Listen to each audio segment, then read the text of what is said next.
Hey everyone, just a quick reminder that we are still on the road to 1,000 subscribers, so if you can help my channel out by hitting that subscribe button, that would be greatly appreciated.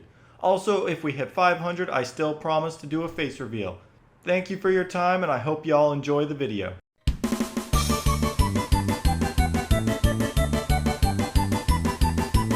Hey, what's up everyone? I'm the Burning Baron, but you can just call me the Baron. It, has been some time since the last countdown, hasn't it? The seeming promise of at least 8 countdowns based around this concept may be within arm's reach of sounding hollow, but I swear I have my reasons. As much of an excuse as it may sound, I have a hard time controlling my motivation, and I believe it comes with parts of me that I'm not quite ready to fully express on video. It's nothing I'm embarrassed at, far from it. It's just I'm thinking of waiting before getting deep into who I am as a person. Or the intro to a countdown just isn't the right spot for it. Both viable options. But even though my delivery on such video types might not be nearly as consistent as pros who do this for a living, I still aim to deliver at my own awkward pace. Road stop number 2 on my Mario Party countdown road trip is exactly what you'd expect. Mario Party 2. Between all 3 Mario Party titles on the N64, I found Mario Party 2 to be the most consistent with its minigames. Very few originating from this game were unenjoyable. You all know the rules here. Everything qualifies except for those shared between this game and the first Mario Party. The list dedicated to those will come next. That said, round 2 is a go. As I've mentioned before, Mario Party 1 was very generous in its coin collecting minigames, and that's not just for how much time they gave you or how much you could make. There were a lot of minigames that offered big paychecks. Mario Party 2 really toned it down on that, with there only being 1 coin collecting minigame per basic category, a concept that became a staple for future entries for the most part. It makes them much more uncommon in comparison, but the real question is, do you still make enough to warrant the coin collecting title? Why don't you ask the Hammer Bro chucking money bags? I can forgive the limited quantity, honestly, if it means I'm still racking in 20 plus coins from these suckers. Sea Salvage, the free-for-all coin collecting minigame, is another one of those generous minigames. Clearly speaking, as the loaded Hammer Bro is back, launching cash wherever he pleases. Drop the money bags, money bags. Tossing his cash into the sea as he is clearly sinking with all the weight from that money, the player's job is to swim around and collect what that bro is launching. Simple in concept to follow, the game's challenge comes from maneuvering around the other people for a shot at the money, and combating the campers pitching themselves just below the boat. It's nice that some of the coins and money bags can land on the rocks at the side, preventing them from sinking completely. Don't let those money bags get away, by the way. Apparently, 5 coins in a bag sinks faster than Yoshi's fat nose welded to a steel submarine. Mushroom Kingdom logic is weird. But as I mentioned, being able to net a solid 20 plus coins from Mr. Moneybags up there nets this as a solid coin collecting bonus minigame. I can forgive the awkward swimming controls and occasional slip of moneybags if a good day can bring me a solid amount of cash. Scuba divers can make their undersea discoveries. I'll make my keep the easy way.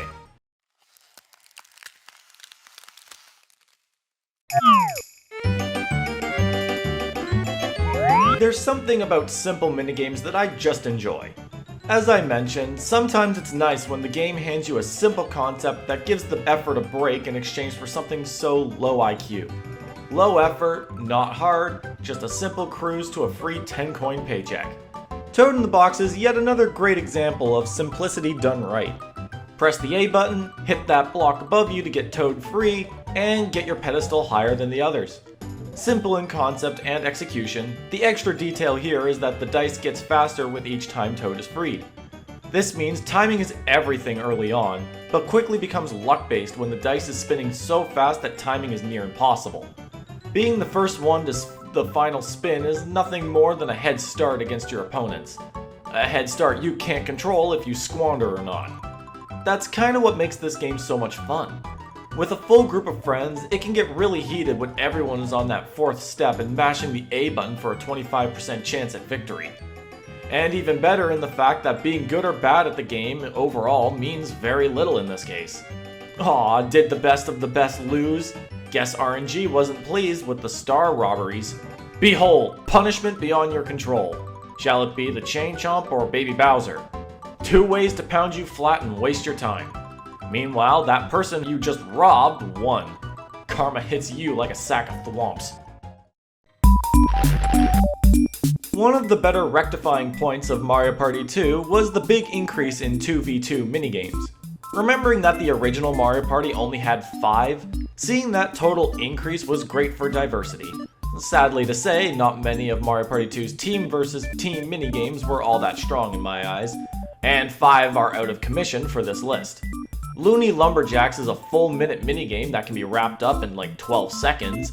Sky Pilot is only good when I'm riding shotgun, or when my partner isn't a brain-dead AI driver. And the less I talk about the headache I get from torpedo targets, the better.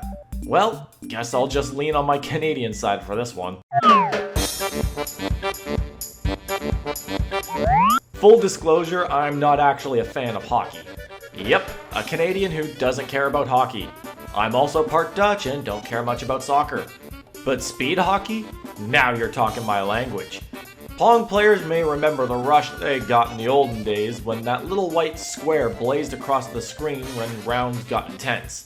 Now they can relive that feeling on the good old N64. Except in color, with a Koopa shell and 2 extra people. Yep, speed hockey is basically Pong, but with 2 extra players and a whole lot more yelling. Move up and down to hit the shell, and hope it goes into the opposing goal. It's fun, but in no way is it easy. Keeping track of that shell gets really hard when it speeds like a certified lightning bolt, and with how fast it bounces around the arena, getting in place is not only hard, but sometimes it ends up bouncing the shell in a way you don't want it to. Being the defense is no easier than being the offense, and that's what makes this game such a rush. Sometimes there really is no telling how the game will go, no matter how skilled you are. I don't want to call it a luck-based minigame, as the players still have a lot of influence on how the game will go, but with how much of that control and influence you lose as that shell gains speed, it is never a sure win for either side. Sometimes it's more frustrating than fun, but that's a sign of a good minigame. Friendly rage is always a good part of a good game. I'm pretty sure you don't need to hear this from me, but luck is one of the defining points of Mario Party. No matter how good you are at navigating a board, how skilled you are at the minigames, or how much knowledge you have on the game's mechanics, everyone is always at the mercy of RNG. Wow, listen to the 200 sub YouTuber try to explain the obvious points of Mario Party. Well, no duh, Mario Party is mostly luck. But heck, that's why we still love it. Beyond getting enraged at others, nothing is funnier than getting enraged over what we can't truly control. It's one thing when we as players screw each other over. It's another thing entirely when the game decides you aren't worthy of that 10 coin bounty. Or the 200 coin battle game pot. Guess what? You get womp. And the best part is, you may just win because of it. Day at the Races is one of Mario Party 2's and 2 entirely luck-based battle minigames, and this one can be seen as just as fun or just as infuriating. Players get to pick between 4 characters, Womp, Thwomp, Boo, or Babomb, and basically bet their entry fee on who's gonna win the race. I'd say foot race, but we all know that only works if everyone has feet, boo! While Bowser's Big Blast simply tells you to pick a pump and pray you're not on Bowser's hit list, Day at the Races only has the number of options as there are players, and the choices are made based on the current placement, meaning that if you're in first, you're getting the leftovers, which is Womp 90% of the time. Each character has their own abilities. Boo teleports a short distance, Babomb gets a massive speed boost, and Thwomp can fly a short distance at the cost of an immediate stop. Womp kinda runs, and he relies more on everyone else tripping frequently. When compared to the others, Womp feels underwhelming and is the reason why he's usually last one picked. Every unpopular kid in grade schools sympathizes. But that just makes the victory womp gets all the sweeter. That out of the way, this minigame is still a blast. While it boils down to seeing who will get Boo first, it's always fun to see that choice get slammed into the ground when Boo doesn't pick up the slack and chooses to start teleporting late into the race. On the other hand, an early start feels like a free win. There's just so many ways that this minigame can play into someone's favor or screw them over entirely. And as I mentioned before, it can be hilarious to see the person in first picking last and basically forced to choose the dodgeball leftover no one asked for. And being the inventor of Brawl's random tripping mechanic has its own fair share of laughs and rage. All it takes is one extra slip-up for that perfect race to turn into last place. As I said, it's all up to luck, and that's why we love it so much. I have an interesting history with boats. Seems like whenever I'm on one, I tend to fall asleep fast. Perhaps it's the nice breeze or the motions of a boat on the water, but it's a nice relaxing nap for me 90% of the time. Sometimes I wish it wasn't. If I snooze, I miss the views, and the landlubbers throwing bombs at me. Attack from the shore! Quick, man the cannons! We have no cannons. Hoist the sails! We have no sails. Swab the poop deck! We're on a goddamn half barrel! Yeah, a half barrel full of laughs and fun. One of Mario Party 2's most exhilarating 1v3 minigames, and a real panic attack for the sorry guy in the tub. The bomb Barrage is effectively an attack on a one-man boat floating in a pond. Okay, it looks less threatening than it actually is, but you try telling that to the solo player. What the people on the land see is vastly different than the panicked viewpoint of the solo player. You got one option: flee. Flee or get blown up by walking gunpowder orbs. The Bomb Barrage is another one of those minigames that's fun on both ends of the coin. For the landlubbers, nothing does Kobe proud like a 3-point shot on your first throw. Later, chump. But the fun that is to be had on the boat? How about a few deft dodges or laughing at the fact that no one on the opposing team can accurately wield the analog stick? Too short? Too far? How about you guys try aiming? Want to see a ballsy play? Float in front of all of them, but narrowly dodge whatever they drop in front of them. I don't mean to offend those who don't play an N64 often, but most of who I've played with never can get the hang of flicking the control stick or adjusting the distance of a tossed bomb. Half of me feels bad for them, seeing as it is just frustration in the form of a dumb controller shape, but the other half of me is laughing hard at how many bombs just fly past the pond. Look, there's the boat we're supposed to hit. All of that is on top of the exhilarating sense of dodging any competent player, or CPU's, oncoming attacks. Satisfaction met when that timer is out and you're still standing. A true sense of 1v3 victory. Order up! Oh wait, that's Mario Party 4. How do we serve cakes around here? Gonna start this one off with a huge shout out to my mom. This is her personal favorite minigame. And might I say, her tastes are just as good as the cakes we're serving today. As this is also my personal favorite 2v2 minigame for Mario Party 2. Cake Factory is a team-based cake making contest. Grab the cake, grab strawberry, make goodness. Sounds easy enough. Would be, but timing said otherwise. A big part of this delicious game is the timing to grab the cakes and strawberries. You do not want to miss, or else you're in for a hefty delay as your character finds the time to faceplant their heads onto the conveyor belt, then feel sorry for themselves for missing. Yeah, that's a solid second or two wasted. Thank Bowser's fat stash of robbed coins your manager ain't watching your sorry performance. Oh, and the conveyor belt speeds up as time goes on, making it tougher to time it perfectly to grab that sweet pound of sugary goodness. As with any co-op game, this one can easily come with a lot of team yelling as one person spends their time screaming at the other person who missed their ingredient. But even chances of that dream team cleaning up as they make cake after cake with no mistake. Blessed moments. Way more blessed than the moments I get from sky pilots or torpedo targets. The sweet taste of victory, with cake for dessert. I find it really hard to tell which minigame category is my favorite. 4-player minigames often have some of the most fun options available, but the fun I get from 1v3 minigames is hard to beat, especially when I'm the solo player. Whether I'm on the receiving end or the delivering end, I find enjoyment either way. But I'm sure many of us know how much fun it really is to be on the delivering end. Nothing says satisfying quite like knocking your opponents down, one by one. Hey guys, remember that bomb you chucked into my little boat back in Bomb Barrage? Well, I sure remembered, and so did all my arrows. This is the peak of being the solo player. Archer Rival feeds my inner villain so well I basically become the arch enemy instead.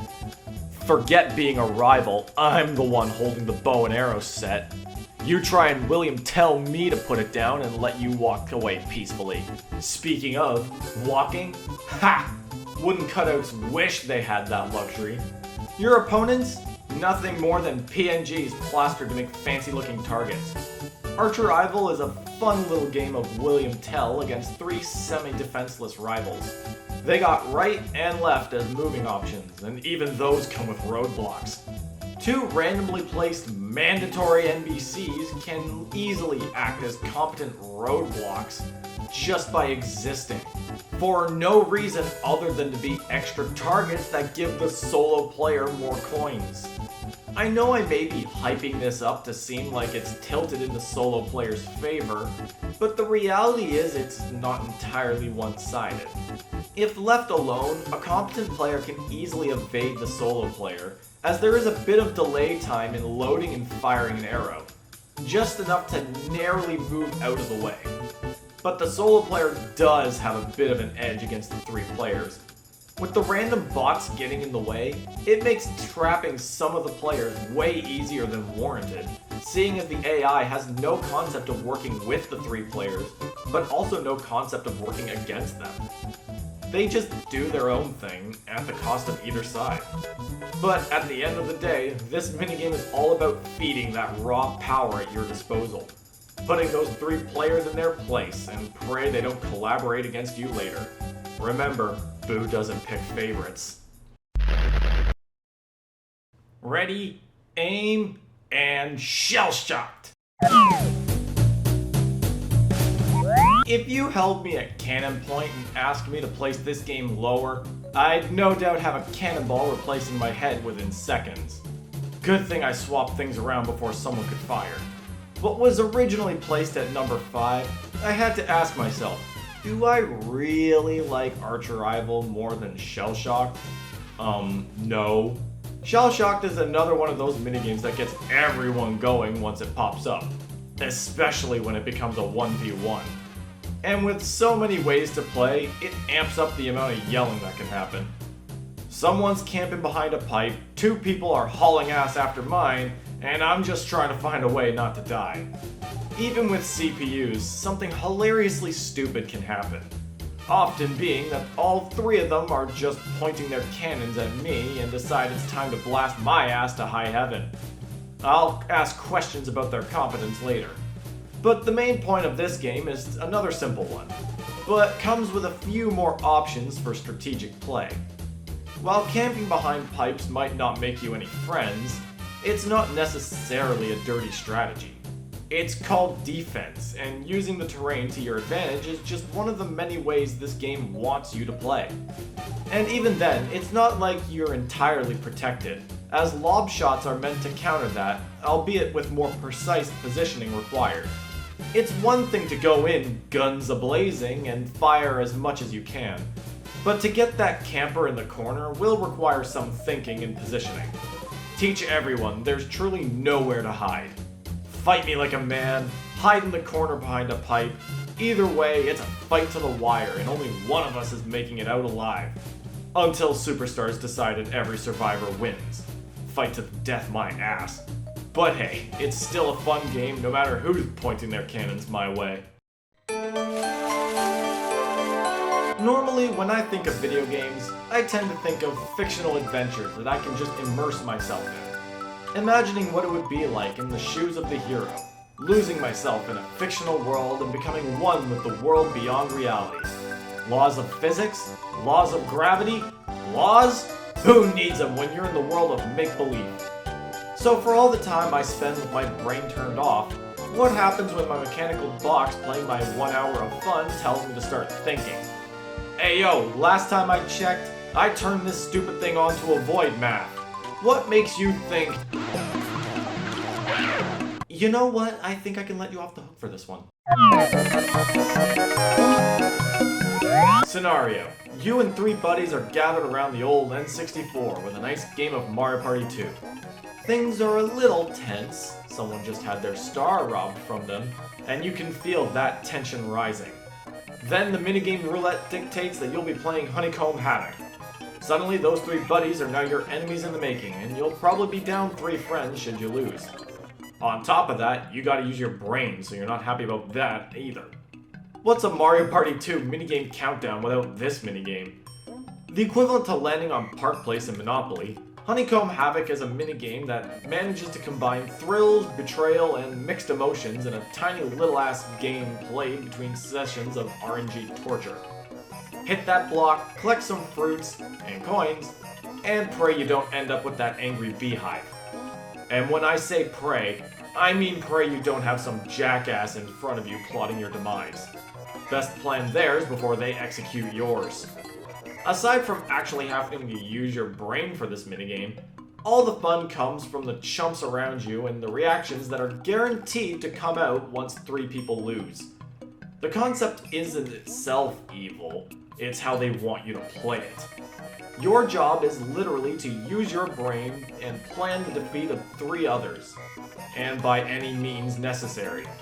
Whether it be through solo calculations or alliances that end up with backstabbing on either end, no one here is your friend. Just another stepping stone to victory. If you thought honey was sweet, think of how a dishonest victory tastes. And if sweet isn't your thing, well, you can always count on a salty finish too. Mario Party already tears friendships up. This minigame is just there to fuel the fire. So, did I make you wait too long for the obvious? Bowser's Big Blast. Ah yes, the predictable outcome. Mario Party has seen a lot of luck-based minigames, but I don't think any of them have matched the age-old classic of Bowser's Big Blast. What is effectively a game that eliminates subtlety like it eliminates players, the entire point of this game is to simply bomb 3 people and leave 1 person left standing. Yeah, there's no subtlety here. The game's blowing you up with no regrets. You got 5 pumps laid out in front of you, and one of them is your ticket to the afterlife. Best part is, you don't even know which one it is. By far my favorite flavor of Let Lady Luck Decide, Bowser's Big Blast is a classic among luck-based minigames, likely for it being one of the first and most notable examples. To take this one step further, it was also the first battle minigame to be entirely luck-based. Meaning that all that hard-earned money you saved is now on the verge of being someone else's, and for no reason beyond the game decided it so. That's what makes this game even better. Everyone's chances of winning are even, and absolutely no skill is needed for this. Pick a pump, press A, and pray that bomb isn't already lighting its fuse just by looking at you. Low effort for a chance at earning someone else's money. The chances of the rich getting richer are equal to this minigame being an equalizer. I compare this specifically to the times I've played with my entire family. For the sake of my mom and dad, who don't play Mario Party often, this was their shot at earning some of the coins my brother and I primarily paid for this minigame to show up, with their lack of the 20 coin entry fee being made up by the full 40 my brother and I had. And the chances of winning were just as good as ours were. It's why I love it so much. While it is just another luck-based minigame and so many others are near identical to it, being one of the first and most intense examples of these types of minigames is why I love it so much. When this bad boy shows up in any game, you can bet things will get heated faster than the bomb's fuse. You will see more of these down the line, no doubt about that, but know that out of all the times Lady Luck picked up the controller, This is my favorite one. I'm the Burning Baron, and this has been my top 10 favorite Mario Party 2 minigames. Know your favorites? Leave them in the comments. Hope you all enjoyed, and I will see you in the next video.